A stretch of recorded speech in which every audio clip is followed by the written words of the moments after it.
જય માતાજી। આજે હું બનાવીશ મુઠિયા ઢોકળા। તો આપણે તેના માટેની સામગ્રી એકવાર જોઈ લઈએ। એના માટે મેં 2 મીડિયમ સાઇઝની દૂધી લીધી છે। તમે અત્યારે ઉનાળો છે એટલે શાકભાજી ઓછા મળે એટલે મેં ખાલી દૂધીનો ઉપયોગ કર્યો છે। શિયાળો હોય તો ગાજર, કોબીજ, બીટ બધું છીણીને તમે જેટલા શાકભાજી નાખવા હોય એટલા નખાય। અમેરિકન મકાઈ બધું છીણીને આપણે નાખી શકીએ। અત્યારે ઉનાળામાં આપણે દૂધી લીધી છે। 4 થી 5 લીલા મરચાં લીધા છે, તેને આપણે મરચાં કટરમાં ક્રશ કરીશું। મીઠું, લસણને આપણે ખાણીમાં ખાંડી લઈશું। 2 ગાંઠિયા લસણ લીધું છે। ખાંડ, અજમો, ધાણા જીરું પાવડર, મરચું પાવડર, હળદર, દહીં આપણે ખાટું દહીં લીધું છે એટલે ખટાશ સરસ આવે। મકાઈનો લોટ, તેલ વઘાર માટે અને મોણ માટે લીધું છે। ઢોકળાનો લોટ, ઘઉંનો કકરો લોટ અને મુઠિયા ઢોકળાને વઘારવા માટે આપણે તલ, રાઈ અને મીઠો લીમડાનો ઉપયોગ કરીશું। તો હવે આપણે દૂધીને છોલી, છીણી અને મુઠિયા ઢોકળા બનાવવાનું સ્ટાર્ટ કરીશું। સૌપ્રથમ આપણે દૂધીને છોલી અને છીણી લઈશું। આપણે સિઝન પ્રમાણેના શાકભાજી નાખી શકીએ। દૂધી પણ ના મળે તો ડુંગળીને છીણીને પણ નાખી શકે।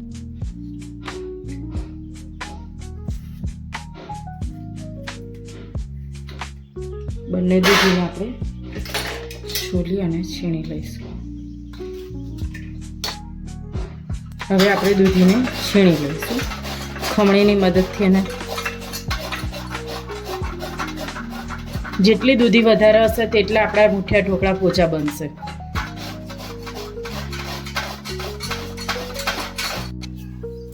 દૂધી આપણી છીણાઈ ગઈ છે। હવે આપણે લસણ ખાણીમાં ખાંડી લઈશું અને મરચાં કટરમાં કરીશું। લાલ મરચું નાખવાનું છે એટલે 4 થી 5 મરચાંનો ઉપયોગ કર્યો છે। મરચાં આપણે મરચાં કટરમાં કરી લઈશું અને લસણને આપણે ખાણીમાં વાટી લઈશું। હવે આપણે મુઠિયા ઢોકળા માટેનો લોટ બાંધી દઈએ। તેના માટે 1 વાટકી મકાઈનો લોટ, 1 વાટકી ઢોકળાનો લોટ અને 1 વાટકી ઘઉંનો કકરો લોટ લીધો છે। બધા લોટને આપણે મિક્સ કરી લઈશું। મિક્સ કરી હવે આપણે લોટ મિક્સ કર્યો છે। હવે તેમાં આપણે અજમો હાથ વડે ક્રશ કરીને એડ કરીશું।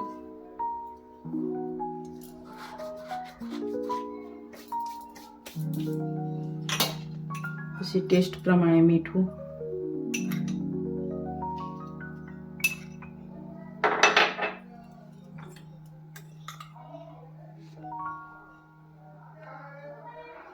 ધાણા જીરું પાવડર,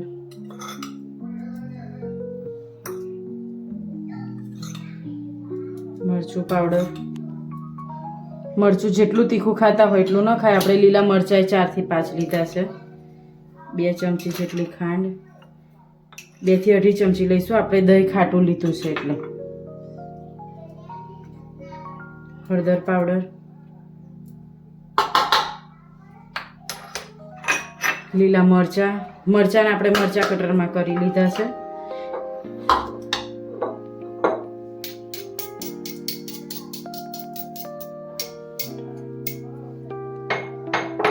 લસણ,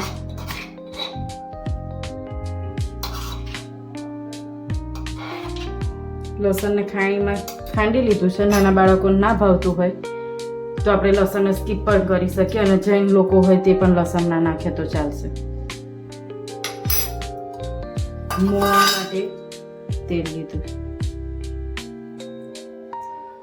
મોણ નાખવાથી ઢોકળા એકદમ મુઠિયા ઢોકળા પોચા બનશે।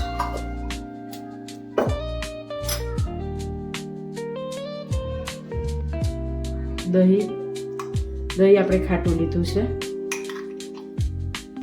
ખાટું દહીં લેવાથી ટેસ્ટમાં મસ્ત આવશે।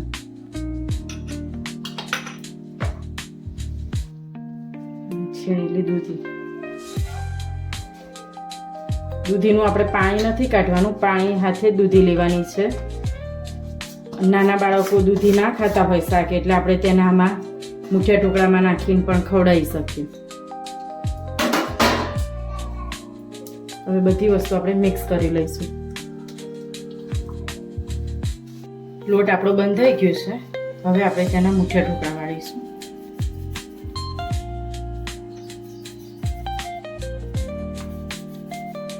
પાતળા અને લાંબા. પાણીનું આપણે બિલકુલ જરૂર નહીં પડી, આપણી દૂધીમાંથી જેટલું પાણી છૂટ્યું હતું.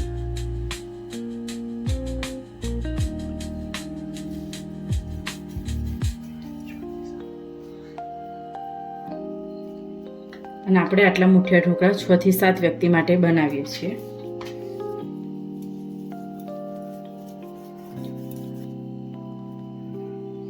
ઓછા વ્યક્તિ માટે હોય તો ઓછો લોટ લેવો, અને લોટ ઓછો અને શાકભાજી વધારે નાખીશું ને તો ટેસ્ટ બહુ સરસ આવશે. શિયાળામાં લીલા ધાણા, મેથી, પાલક, કોબીજ, ગાજર, બીટ બધા શાકભાજી નાખીને મુઠિયા ઢોકળા બનાવીશું તો વળી બહુ મજા આવશે.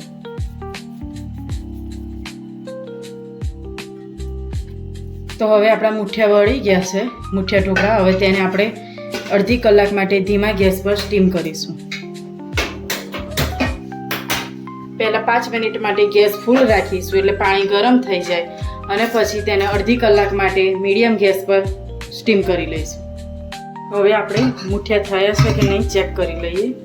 20 થી 25 મિનિટ થઈ છે. ચપ્પુ એકદમ કોરું નીકળ્યું છે, એટલે આપણા મુઠિયા ઢોકળા થઈને તૈયાર છે. ગેસ ઓફ કરી એને 15 મિનિટ માટે સીજવા દઈશું. આપણા મુઠિયા ઢોકળા બફાઈ અને સીજાઈ ગયા છે. પછી તેને આવી રીતે રાઉન્ડ શેપમાં કટ કરી લીધા છે. હવે તેનો વઘાર મૂકીશું.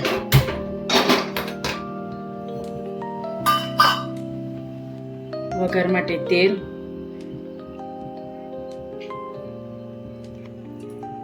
આપણું ગરમ થઈ ગયું છે. તેમાં આપણે રાઈ એડ કરીશું. રાઈ તતડી જાય એટલે તેમાં તલ અને મીઠા લીમડાના પાંદડા એડ કરીશું. રાઈ તતડી જશે. હવે તેમાં તલ તતડે એટલે પાન, અને પછી તેમાં મુઠિયા ઢોકળા એડ કરીને મિક્સ કરી લઈશું. જો મુઠિયા ઢોકળા ક્રિસ્પી ખાવા હોય તો થોડા ઝીણા ભૂકો કરવાનો, અને કોઈને ક્રિસ્પી ના ભાવતું હોય તો મોટા કટ કરવાનો.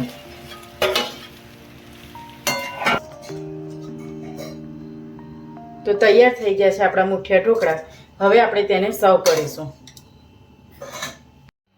તૈયાર છે અમારા મુઠિયા ઢોકળા. અમારી વાનગી કેવી લાગી એ અમને કોમેન્ટમાં કહેજો. અમારી ચેનલ યુટ્યુબમાં જોતા હોય તો લાઈક કરો, શેર કરો, સબસ્ક્રાઈબ કરો. ઇન્સ્ટાગ્રામમાં જોતા હોય તો અમારી ચેનલને ફોલો કરો. જય માતાજી.